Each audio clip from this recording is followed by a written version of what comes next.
après-midi. Tu vas dire à Dieu de disposer ton cœur, qu'il puisse ouvrir tes oreilles spirituelles. Tu veux l'entendre.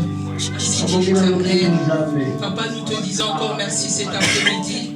Seigneur, merci pour ce moment, Père de gloire, Papa, que nous voulons passer dans ta présence. Seigneur, nous remettons ton serviteur, Seigneur, Père de gloire, entre tes saintes mains. Laisse que ton serviteur puisse descendre, Seigneur, Papa. Seigneur, laisse qu'il puisse nous parler de ta part, Seigneur. Nous voulons entendre ainsi dit l'Éternel. Seigneur, parle, Seigneur, Papa. Parle-nous, Jésus. Cet après-midi, console. Cet après-midi, fortifie. Cet après-midi, Seigneur, fais-nous du bien. Cet après-midi, restaure, Seigneur. Papa, cet après-midi, essuie les larmes, Jésus, d'une personne. Cet après-midi, Père de gloire, console une personne, Papa. Cet après-midi, fais du bien à une personne, Yahweh. Shiloh, Seigneur. Dispose nos cœurs, Seigneur. Nous voulons t'entendre. Nous te laissons la place, Seigneur. Parle, dis-nous, fais comme tu veux. C'est ton œuvre. Seigneur, utilise ton serviteur puissamment, Seigneur. Ouvre nos oreilles spirituelles, Seigneur. Tu es Dieu. Fais comme tu veux cet après-midi. Tu es Dieu. Laisse l'honneur et la gloire te reviennent, Seigneur. Oh, Zanzambe Yaya. Nous te laissons la place, le Dieu redoutable. Nous te laissons la place, Seigneur, Père de gloire. Tu es terrible, Seigneur, Papa, dans l'assemblée des saints, Seigneur. Manifeste-toi puissamment. Nous te laissons la place, toi qui es la parole. Alléluia, Jésus. Alléluia. Que l'honneur et la gloire te reviennent, parce que tu es Dieu. Oui, Jésus, sois magnifié, sois élevé. Nous te laissons la place. Règne, règne, règne, règne. Dans le nom de Jésus, nous avons ainsi prié. Gloire et louange à toi, Seigneur Jésus-Christ. Amen. Amen.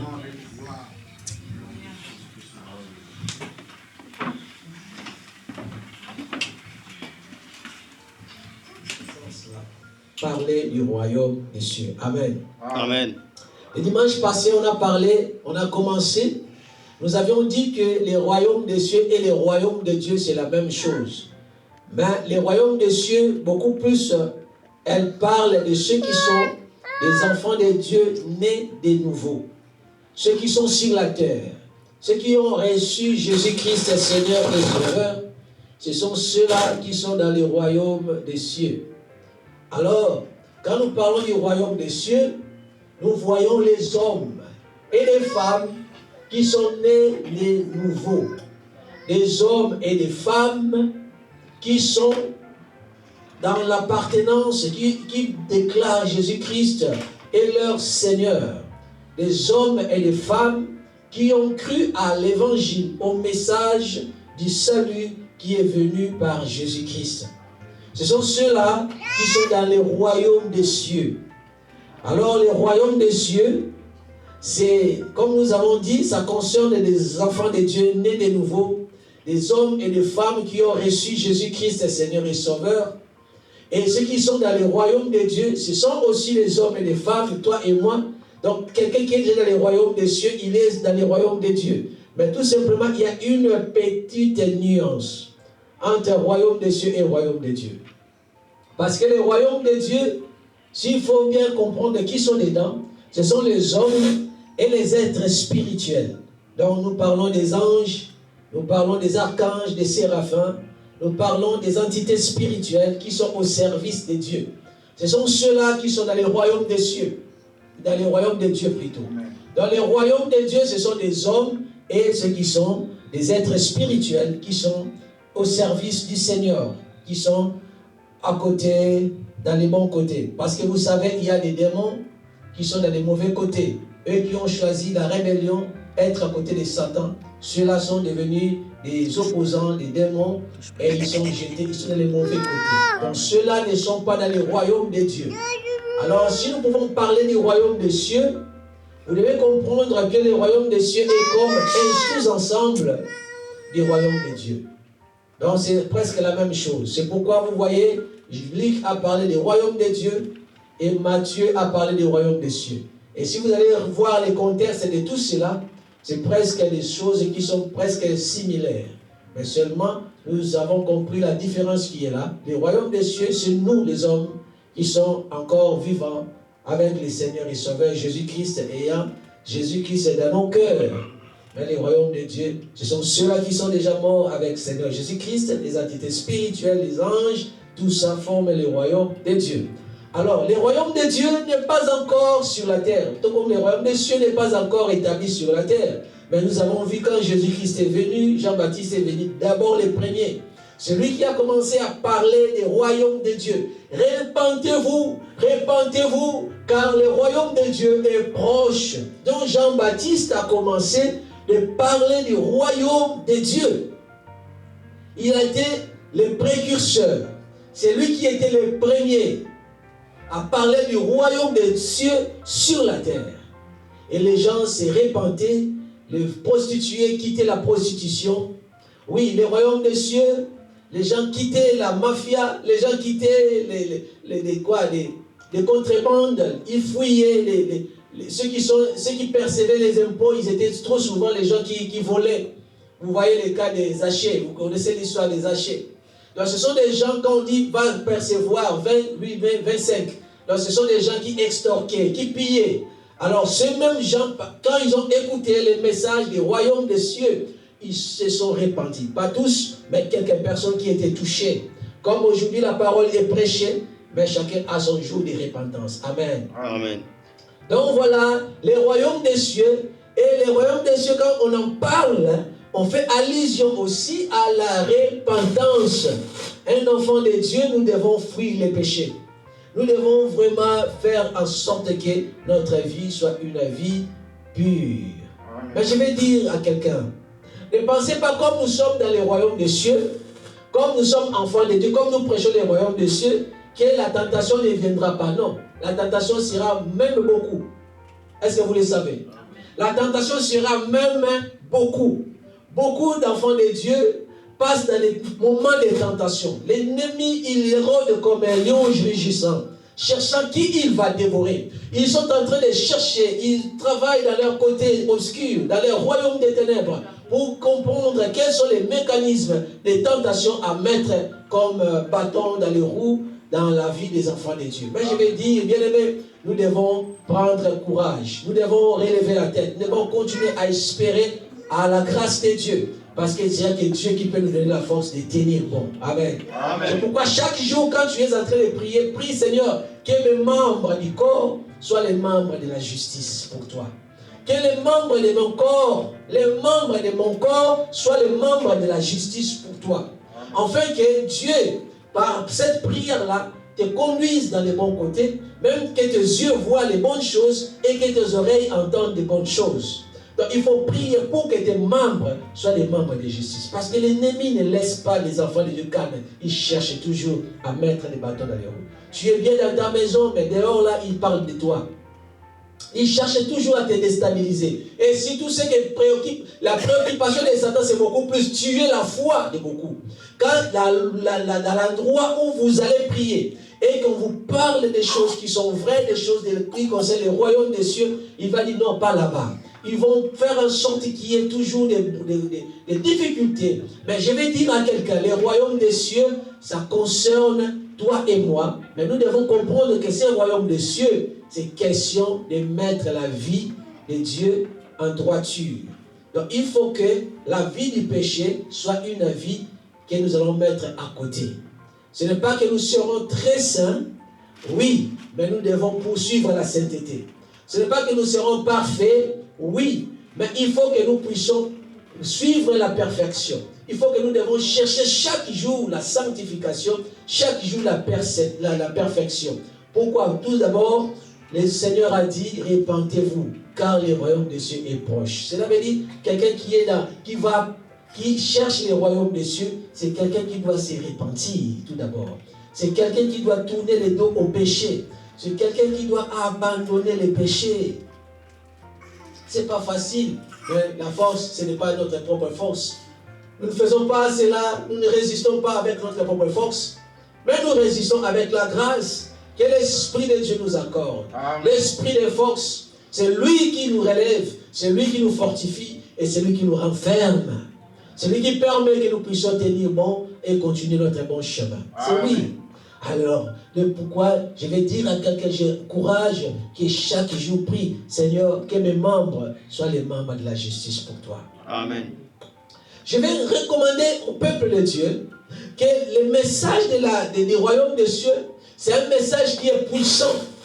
C'est un message qui est très puissant. Parce que si tu comprends bien le message du royaume des cieux, mais tu ne vas pas te préoccuper de la vie terrestre. Je te dis, tu es dans le monde, mais tu ne seras pas vraiment préoccupé par les choses, par les mouvements des choses, par les mouvements des choses que prend les événements, bien des situations dans le monde. Tu ne vas pas te préoccuper très souvent parce que tu sais que Dieu est au contrôle de tout. Quelqu'un qui est dans le royaume, il ne se préoccupe pas vraiment de beaucoup de choses. Sa préoccupation, c'est seulement faire la volonté de Dieu. Je vais lire dans le livre de Matthieu au chapitre 7. Nous sommes dans le livre de Matthieu chapitre 7.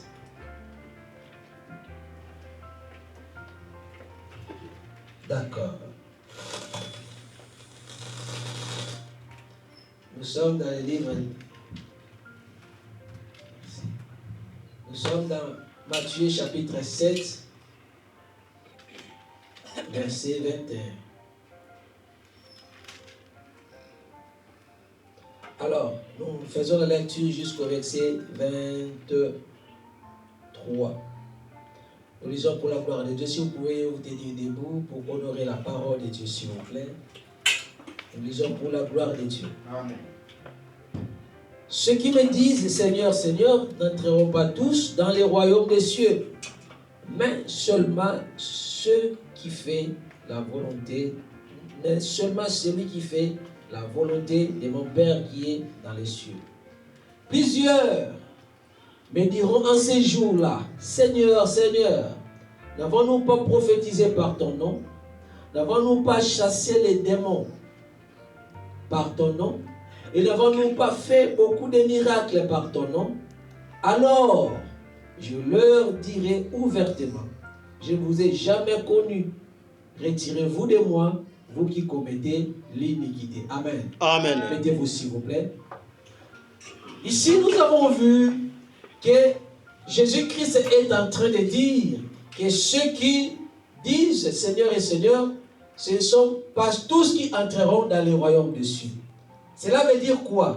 Cela veut dire que ceux qui vont entrer dans le royaume des cieux, c'est la catégorie des hommes qui disent, qui appellent Jésus-Christ Seigneur. Est-ce que vous avez vu ça? Amen. Parce qu'il a dit ici, ce n'est pas tous qui vont entrer. Donc, dans la catégorie de ceux qui vont entrer dans le royaume des cieux, nous avons vu ici, ce sont des hommes et des femmes qui appellent Jésus-Christ Seigneur, qui ont reçu Jésus-Christ comme Seigneur. Toi qui es là, tu as reçu Jésus-Christ Seigneur et Sauveur. Tu te posais peut-être des questions, tu te disais, est-ce que je suis dans le royaume des cieux? Oui, tu es dans le royaume des cieux. Tu es dans le royaume des cieux. Le royaume des cieux, tout d'abord, c'est la repentance. Repentez-vous, car le royaume des cieux est proche. Donc, tout d'abord, la repentance, c'est ce que tu as fait. Tu as tourné le dos au péché, n'est-ce pas? Tu as tourné le dos au péché. Et là, tu as embrassé, tu as accepté Jésus-Christ, Seigneur et Sauveur. Tu as fait le deuxième pas. Donc, tu es dans le royaume des cieux. Et Jésus-Christ a dit, ce n'est pas tous qui m'appellent Seigneur, Seigneur, qui entreront dans le royaume des cieux. Cela veut dire que dans la catégorie de ceux qui vont entrer, ce sont ces gens qui se sont repentis. Ce sont des gens qui sont humbles. Cela veut dire qu'ils reconnaissent qu'ils sont des pécheurs et ils demandent pardon à Dieu. Et ce sont des gens qui ont reçu Jésus-Christ comme Seigneur et Sauveur dans leur vie. Ce sont ces trois choses-là. Si vous en avez, si vous remplissez ces trois conditions, vous êtes dans le royaume des cieux. Est-ce que vous le savez? Amen. Dis-toi, je suis dans le royaume des cieux. Je suis dans le royaume des cieux. Gloire à Dieu. Oui, nous sommes dans le royaume des cieux. Mais là, le problème qui se pose dans ces royaumes des cieux, c'est les gens, comment ils vont finir. Dans le royaume des cieux, nous sommes déjà dedans.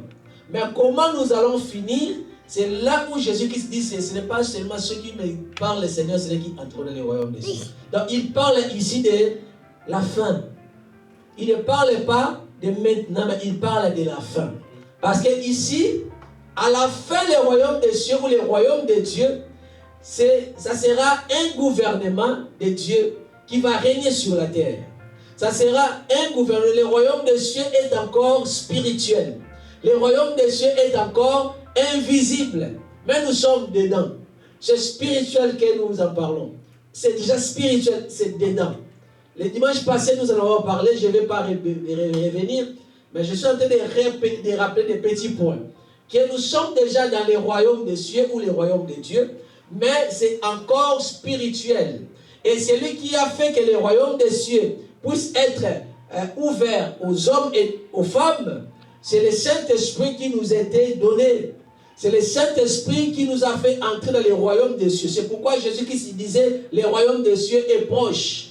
Jean-Baptiste disait le royaume des cieux est proche. Les disciples de Jésus, quand ils sont allés prêcher, Jésus, lorsqu'il les a envoyés, eux aussi prêchaient le royaume des cieux est proche. Répentez-vous. Donc, parmi tous ces trois groupes-là, Jean-Baptiste, Jésus-Christ et les disciples, ils disaient le royaume des cieux est proche. Pourquoi? Parce que Jésus-Christ devait dire le royaume des cieux est présent. Parce que lui-même incarnait le royaume. Mais comme ce n'était pas le temps de la venue du Saint-Esprit, c'est pourquoi lui, il avait un autre langage aussi, en disant le royaume des cieux est proche. Mais quand il s'agissait de chasser les démons, il a dit le royaume des cieux est parmi vous. Le royaume de Dieu est parmi vous. Donc si vous arrivez à chasser les démons, cela veut dire que le royaume de Dieu est parmi vous. Donc le royaume de Dieu qui était parmi nous, parce qu'on chassait les démons, c'était Jésus-Christ parce qu'il était là, et en son nom nous chassons les démons. Donc le fait de chasser les démons, c'est être dans le royaume de Dieu. Celui qui est dans le royaume de Dieu, c'est celui qui a le pouvoir de chasser les démons. Est-ce que tu le sais? Amen. Donc tu es dans le royaume des cieux, tu es dans le royaume de Dieu, tu as le pouvoir. Tu es né dans le pouvoir. Tu as le pouvoir. Et devenir enfant de Dieu, c'est un pouvoir pour nous. Donc nous avons un pouvoir. Dis-toi, j'ai un pouvoir. J'ai un pouvoir. Oui. À ceux qui sont nés de Dieu, à ceux qui sont nés de nouveau, il y a un pouvoir qui est transféré, qui est conféré.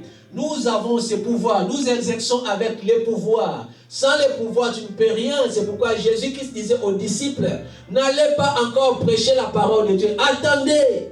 Restez encore dans la chambre haute. Attendez jusqu'à ce que je vous donne le Saint-Esprit. La puissance de Dieu descendra d'en haut, descendra sur vous. Et vous serez équipés pour aller prêcher la parole de Dieu. Il a parlé du pouvoir. Il a parlé de la puissance. Parce que, enfant de Dieu, pour exercer le ministère, il faut qu'il y ait puissance. Il faut qu'il y ait pouvoir. Il faut qu'il y ait ces côtés surnaturels pour aller de l'avant. Donc, il n'y a pas seulement la théorie, le côté théorie. Non. Dans le royaume des cieux, ça n'est pas seulement la parole. Ce n'est pas parler. Non. Le royaume des cieux, c'est la démonstration de la puissance de Dieu. Le royaume de Dieu, c'est la démonstration de la puissance de Dieu. Amen. Amen. Alors ici, c'est aussi la même chose.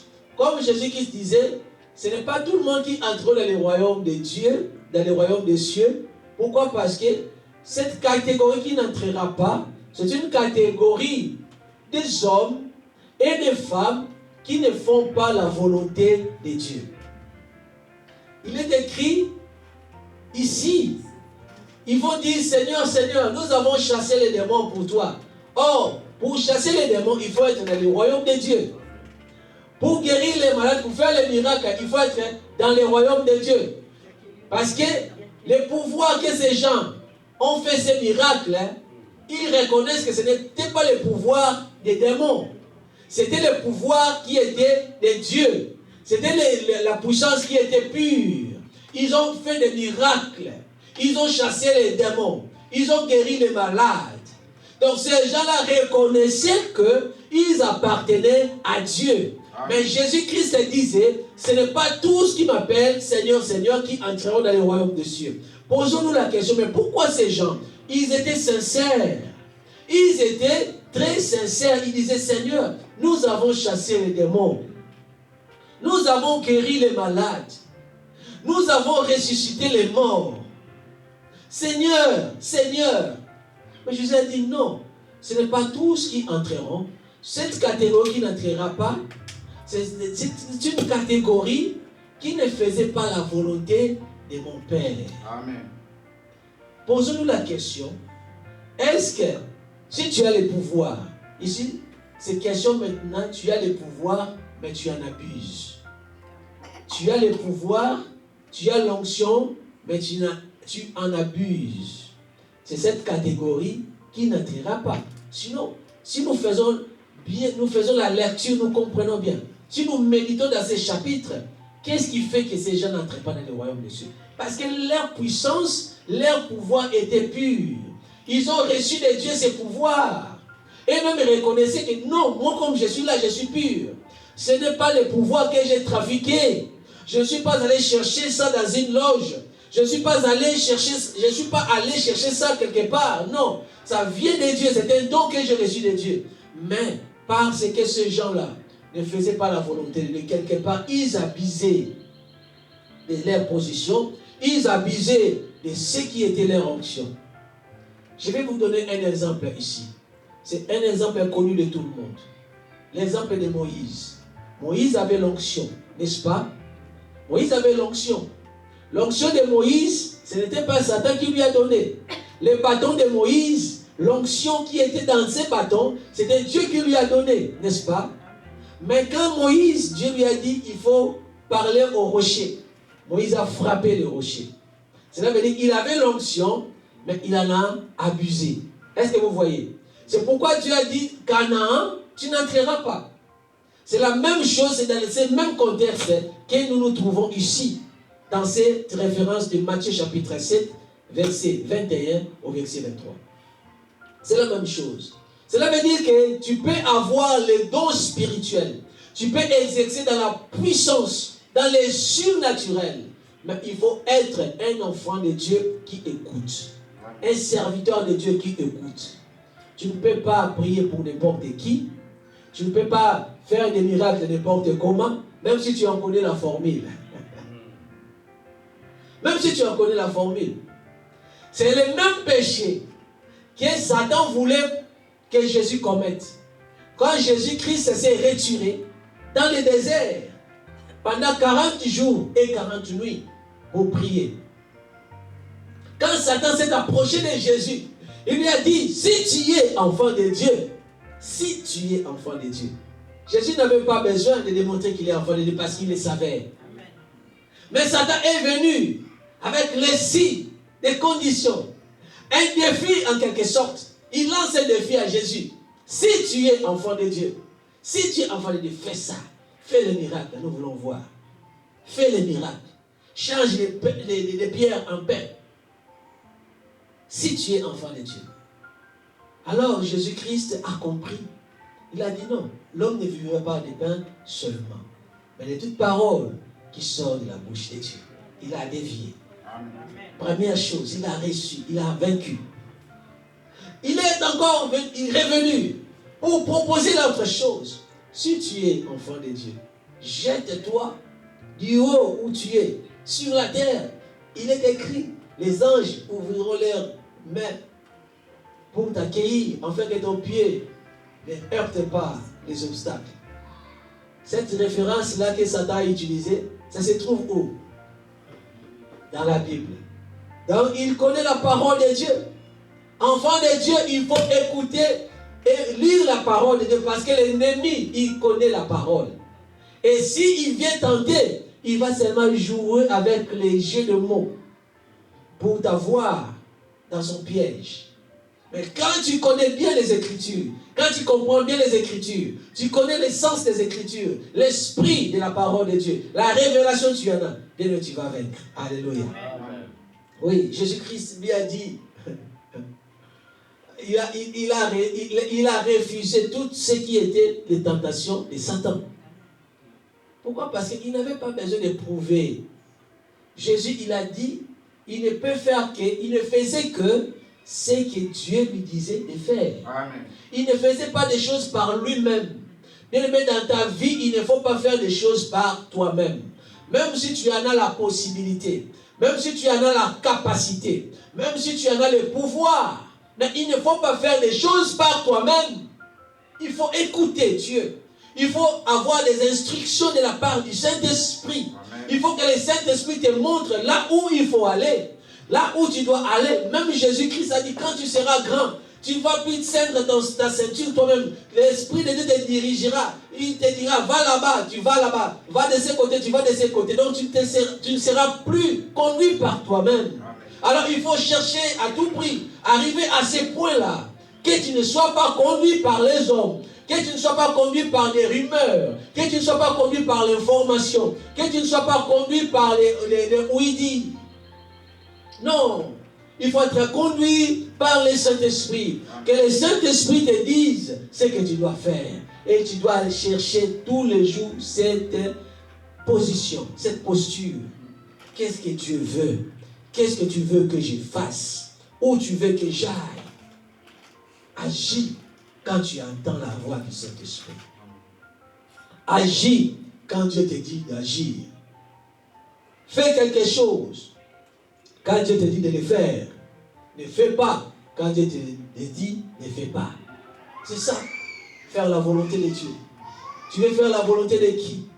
Tu veux te faire voir au monde entier que c'est toi qui as le pouvoir, que c'est toi qui as la puissance, que c'est toi qui as l'onction. Tu veux voir, tu veux faire voir, tu veux que les gens voient ça. Non.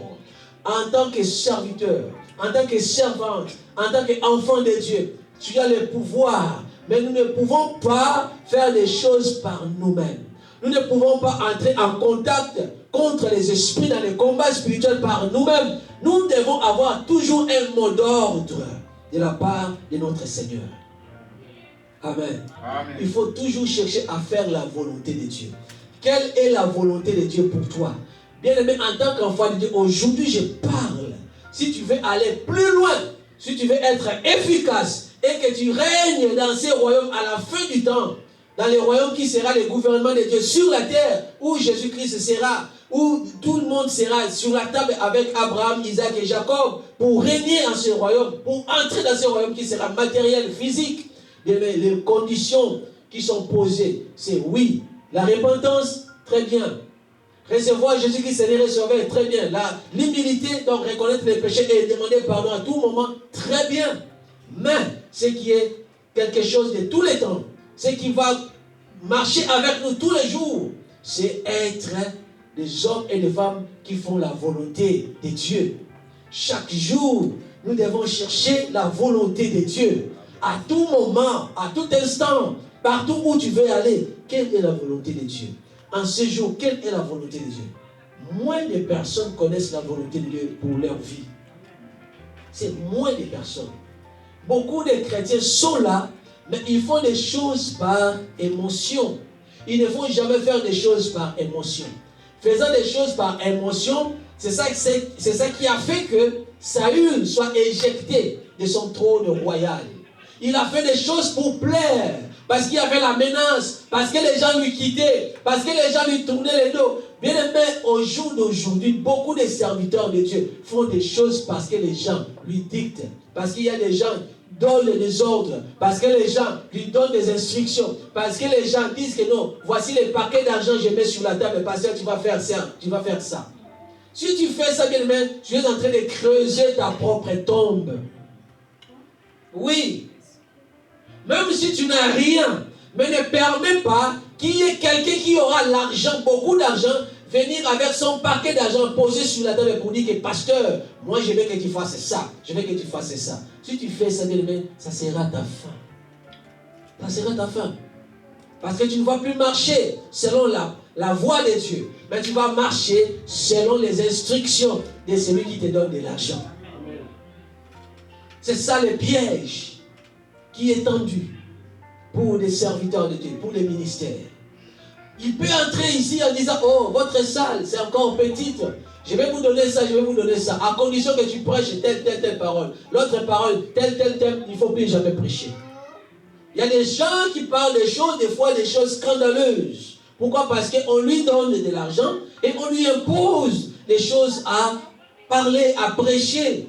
La manière de diriger, ce n'est plus selon ce que le Saint-Esprit donne comme révélation, mais c'est selon l'homme, selon l'intelligence artificielle, l'intelligence de l'homme physique sur la terre. C'est le piège qui est tendu. Aujourd'hui, bien aimé, c'est quand tu as quelqu'un qui influence, quelqu'un d'influence dans l'église, tu dis, oh, c'est un gros poisson. Je ne vais pas perdre ces gros poissons. Alors, comme le gros poisson, il connaît aussi son poids, qu'il pèse lourdement sur la balance, il dit, bon, voilà, je vais imposer ma loi ici. Pasteur, tu vois, je veux que tu fasses ça. Je veux que tu fasses ça. Notre église, il faut que nous marchions comme ça. Il faut que nous organisions comme ça les groupes d'intercession. Il faut que nous fassions ça. Ce n'est pas mauvais de donner les instructions à l'église. Ce n'est pas mauvais de collaborer à l'église. Je parle toujours aux enfants de Dieu. Ce n'est pas mauvais de collaborer. Mais quand les serviteurs de Dieu n'arrivent plus à écouter le Saint-Esprit, il ne suit que les injonctions qui lui sont imposées. C'est une personne qui est déjà en danger. Parce qu'il est en train de tomber très très bas dans sa propre tombe. Il ne va pas se relever. C'est là faire la volonté de l'homme. Où Dieu a dit, je ne vous ai jamais connu. Ils ont dit, nous avons fait des miracles en ton nom. Nous avons chassé les démons. Nous avons guéri les malades. Nous avons fait beaucoup de miracles. Jésus, il a dit, je ne vous ai jamais connu. Vous commettiez l'iniquité. Vous êtes des serviteurs et des servantes d'iniquité. Pourquoi? Parce qu'ils ne faisaient pas la volonté du Père.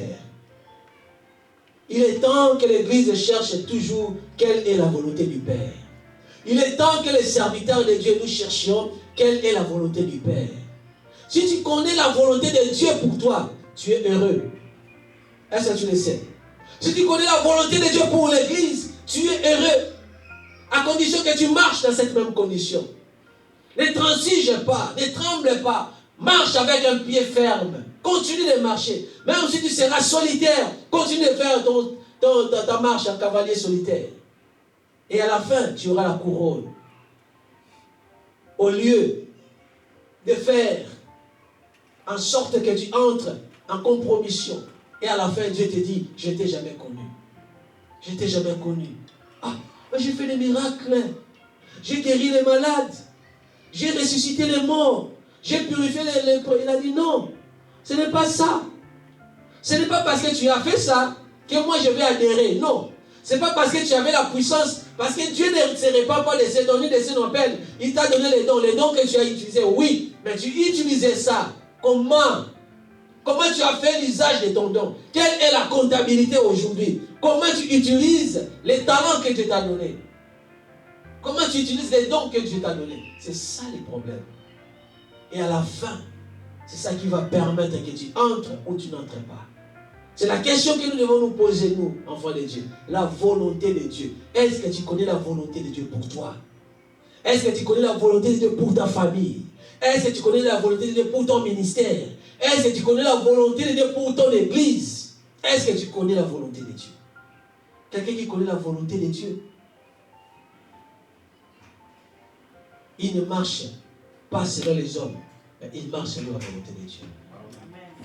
Quelqu'un qui connaît la volonté de Dieu, il doit chercher toujours à plaire à Dieu. Si tu connais la volonté de Dieu, bien aimé, reste là. Ne change pas, je t'en supplie. Ne change pas, je t'en supplie. Ne fais pas des choses parce que tu veux que les hommes voient que toi aussi tu es parmi les hommes. Ne fais pas des choses parce que les autres vont découvrir que toi aussi tu existes. Non. Fais des choses quand Dieu dit, fais-les. Fais des choses quand Dieu dit, fais-les. Fais des choses de la manière dont Dieu dit que tu dois les faire. Et non selon toi-même, selon l'orgueil, selon les ambitions, pour que les autres voient que toi tu existes. Non, tu n'existes pas pour eux, tu existes pour Dieu. Amen. Amen. L'église n'existe pas pour que les autres voient. Mais l'église existe pour que les âmes qui sont dans cette église soient conduites dans le royaume des cieux, dans le royaume de Dieu, au paradis avec le Seigneur. Amen. Ce n'est pas une concurrence. Nous ne faisons pas de concurrence. Là-bas, ils ont embelli comme ça. Là-bas, ils ont fait comme ça. Là-bas, ils ont fait comme ça. C'est bien. Le royaume des cieux, notre destination, ce n'est pas la maison. Une bonne maison, une maison qui est bien décorée. Non. Notre destination, c'est être sur la table avec Abraham, Isaac et et Jacob avec le Seigneur Jésus-Christ. C'est là où nous devons être. C'est là qui doit nous préoccuper. Amen. Donc notre condition d'existence sur la terre, nous avons besoin de matériel. Nous avons besoin de tout ce qui sont comme ouvrages, comme ustensiles, pour faire que les choses aillent dans le bon sens. Mais la volonté de Dieu doit être importante pour nous. Nous devons chercher à en savoir à tout moment, à tout lieu, qu'est-ce qui est la volonté de Dieu, qu'est-ce que Dieu dit, qu'est-ce que Dieu veut. C'est ce que nous devons appliquer. Ne fais jamais des choses par toi-même. Jamais, je t'en supplie. Je t'en supplie. Ne fais jamais des choses parce que les autres vont voir que toi aussi tu existes. Non. Tu n'existes pas pour eux. Tu existes pour Dieu. Tu es sur la terre pour Dieu. Tu es serviteur de Dieu pour Dieu. Pas pour les autres, pas pour les hommes. Vous savez, je vais vous choquer, même les gens, ceux-là que le monde dit, qui sont des grands, des fois, ce sont des gens que Dieu ne connaisse même pas. Le monde les appelle, oh, des grands hommes, oh, archi, oh, grand comme ça, grand là-bas. Ce sont des grands par rapport aux yeux du monde. Mais selon Dieu, ils n'existent pas. Alors tu veux exister selon les hommes ou bien tu veux exister selon Dieu? La réponse est dans ton cœur. Tu veux exister comment? Tu existes pour les hommes? Oui, si tu existes pour les hommes, sache que tu es dans une position de risque. Tu peux tomber facilement en abomination avec Dieu. Existe beaucoup plus, toujours, tout le temps, pour Dieu. Parce que tu es pour Dieu. Amen. Tu es en mission pour Dieu. Et ton service, tu les rends pour Dieu. Tu rends les services aux hommes, mais tu les rends pour Dieu. Amen. Donc ne fais pas des choses parce que les autres font comme ça. Moi aussi, je vais faire comme ça. Fais les choses selon ce que Dieu te demande de faire. Sachant que Dieu donne à chacun sa capacité.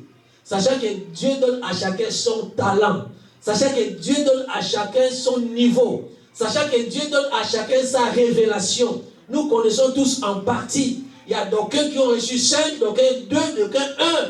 Chacun a son niveau. Nous ne pouvons pas nous comparer. Mais comme nous ne pouvons pas nous comparer, toi aussi ne fais pas de comparaison avec les autres. Fuis l'esprit de comparaison. Laisse l'esprit de comparaison. Ce qu'il prêche, si toi tu reconnais qu'il prêche bien, dis ah gloire à Dieu, parce que le don vient de Dieu. S'il fait les choses bien, dis-lui ah gloire à Dieu, il faut les féliciter, parce que nous sommes dans une même compagnie. Amen. Nous avons un même chef. D'où vient la rivalité entre pasteur et pasteur? D'où vient cette rivalité? Si nous travaillons pour un même chef, d'où vient la rivalité? Pourquoi la rivalité? Posons-nous la question. Nous devons bannir des comportements, amen, des comparaisons entre les hommes. Non. Dans les royaumes des cieux, il n'y a pas de comparaison. Chacun reçoit selon les dons qui lui est donné par Dieu. Amen, amen. Amen. Gloire à Dieu. Amen. Donc je vais dire à quelqu'un ici que dans les royaumes de Dieu, dans les royaumes des cieux dans lesquels nous sommes, parce que j'ai dit les royaumes des cieux et les royaumes de Dieu, c'est presque la même chose. Le royaume des cieux est sous-ensemble dans les royaumes de Dieu. Donc quand je parle des royaumes des cieux et des royaumes de Dieu, je ne confonds rien. Hein? Je comprends ce que j'ai dit. Vous comprenez aussi ce que j'ai dit. Dans les royaumes des cieux là, vous avez vu Moïse avait l'onction. Mais quand Dieu a dit Moïse va parler au rocher, Moïse devait aussi parler au rocher. Mais Moïse a reçu la pression. Des fois, bien aimé, quand il y a la pression, quelqu'un peut commettre des erreurs. S'il vous plaît, enfants de Dieu, ne mettez pas de pression sur les serviteurs que Dieu a élevés au milieu de vous. Parce que derrière la pression, sous la pression, quelqu'un peut commettre une erreur irréparable. Moïse, au lieu de parler, il a frappé. Quand il a frappé, Dieu a dit oui, le miracle est arrivé, oui. L'eau a jailli, oui. Les gens ont bu, oui. Ils se sont désaltérés, oui. Mais toi, tu n'entreras pas. Il a commis un péché. Cela veut dire quoi? C'est une illustration qui vient étayer, qui vient corroborer que la volonté de Dieu reste au-dessus, reste inviolable, amen, reste notre ligne de conduite à suivre. Il ne faut jamais faire les choses par toi-même. Il ne faut jamais chercher à faire des choses par m'as-tu vu, pour que les gens te voient, pour que tu paraisses. Il faut que j'achète ça pour que les gens me voient. Alléluia. Il faut que je roule carrosse pour que les gens disent que non, voilà, lui aussi il est parmi les autres, parmi les gens. Non. Même si tu as ta moto, tu peux rouler avec. Amen. Renault 4, tu peux rouler avec. Amen. Il suffit que tu... vaut mieux que ça quitte un lieu A pour aller au milieu lieu. C'est fini. L'essentiel, c'est ça. Ah oui. Amen. Ne cherchez pas à paraître pour que les gens... Non. Si Dieu te bénit avec plus, hein, tu fais aussi plus. Mais toujours avec modération. Pour ne pas être... toi, tu es là et puis les gens que tu diriges, ils sont là. Non. Il faut qu'il y ait aussi voilà, un point d'intercession qui sera au moins, on se retrouve chacun, on se dit oui, nous existons tous. Amen. Amen. Donc voilà, bien aimé, c'est que nous voulons parler par rapport au royaume des cieux. Nous sommes présents, mais c'est qu'il faut chercher toujours, en tant qu'enfant de Dieu, serviteur de Dieu, chercher la volonté de Dieu. Parce que c'est cette volonté de Dieu qui sera notre clé, qui va déterminer notre entrée définitive dans le royaume des cieux, dans le royaume de Dieu, lorsque ce royaume sera manifesté. Aujourd'hui, nous sommes dans le royaume des cieux, comme nous avons dit, nous avons tourné les dos au péché. C'est la conclusion parce que nous voulons terminer ici. Nous avons tourné les dos au péché. Nous sommes humbles comme des petits enfants. Cela veut dire que nous reconnaissons nos erreurs, nous demandons pardon. C'est ça l'humilité que nous éprouvons. Ce n'est pas l'humilité quand on marche comme ça, ce n'est pas ça l'humilité. L'humilité, c'est quand tu reconnais que tu as fait des erreurs, tu les reconnais, tu fais la réparation. C'est ça l'humilité. Et ici on dit Seigneur, Seigneur. Ce sont ces gens qui entreront dans le royaume des cieux. Ce n'est pas tous, bien sûr, mais ceux qui, cette catégorie de ceux qui crient, qui appellent Jésus-Christ Seigneur, Seigneur. Donc, toi qui as reçu Jésus-Christ Seigneur et Sauveur, cette catégorie-là, tu es dans la catégorie de ceux-là qui vont entrer dans le royaume des cieux. Amen. Mais c'est qu'il faut faire très attention à ta vie. Il faut chercher à tout prix à trouver la volonté de Dieu pour toi. Quelle est la volonté de Dieu pour toi? Amen. Même si tu as deux chemins. Un chemin paraît très beau. L'autre chemin paraît vraiment moche. Mais il faut toujours trouver la volonté de ne dire pas non. Parce que ça semble beau, moi je vais choisir les beaux. Sachant que nous sommes aveugles. Considère-toi toujours comme étant aveugle. Tu ne connais rien du tout. Tu ne sais pas ce qui est derrière ce mur. Tu ne sais pas ce qui va arriver après 2 secondes. Considère-toi comme ça, comme un aveugle. À chaque chose, quand tu veux faire quelque chose, pose-toi la question, Seigneur, tu veux que je fasse quoi? Quelle est ta volonté? Guide mes pas. Dirige-moi. Tu veux que nous fassions quoi? Pour ton église. Tu veux que nous fassions quoi? Et quand tu marches comme ça selon la volonté de Dieu, Dieu va te révéler. Quand tu as les soucis de connaître la volonté de Dieu, il va te la révéler. Il va te montrer qu'est-ce que tu dois faire. Qu'est-ce que je dois faire pour cet homme? Qu'est-ce que je dois faire? Il y a des choix, 3 choix qui se présentent devant moi. Quel est le meilleur des choix? Pas selon moi, mais selon toi. Jésus avait le choix pour quitter même ce qui s'est présenté devant lui. Lorsqu'il était à Gethsémane, il avait le choix. Il a dit, non, cette coupe-là est douloureuse. Mais je ne veux pas que je fasse des choses selon ma volonté. Mais Seigneur, si moi-même, Jésus, physiquement, je trouve que c'est douloureux, mais éloigne de moi cette coupe. Éloigne de moi cette coupe. Amen. Mais finalement, à la conclusion, n'est pas selon ma volonté, mais selon ta volonté. Est-ce qu'il a bu la coupe ou pas? Il a bu. Il a bu la coupe. Parce que lui, il ne cherchait pas sa propre volonté. Il a dit, c'est dur la coupe.